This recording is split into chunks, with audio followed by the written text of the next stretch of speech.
नमस्कार मंडळी, मी श्रीरंग देशमुख आपल्याशी कल्याण आरटीओच्या वतीने थेट संपर्क साधतोय.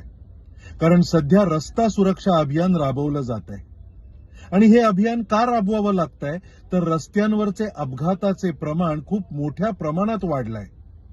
हे आपण कसं आटोक्यात आणू शकतो तर प्रत्येक नागरिकाने वाहतुकीचे, रहदारीचे सर्व नियम जर काटेकोरपणे पाळले तर नक्कीच या अपघातांच्या संख्येमध्ये घट होऊ शकते. त्यासाठी गाडीच्या चालकांनी आणि गाडीतल्या इतर प्रवाशांनी सुद्धा सीट बेल्ट लावणं गरजेचं आहे. स्पीड ब्रेकरच्या आधी वेग नियंत्रणात आणणं गरजेचं आहे. दुचाकी स्वारांनी हेल्मेट घालणं गरजेचं आहे आणि सर्व पादचाऱ्यांनी सुद्धा रस्त्यांवर चालताना काळजीपूर्वक, लक्षपूर्वक चालणं गरजेचं आहे.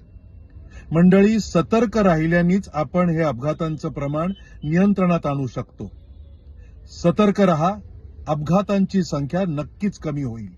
जय गजानन.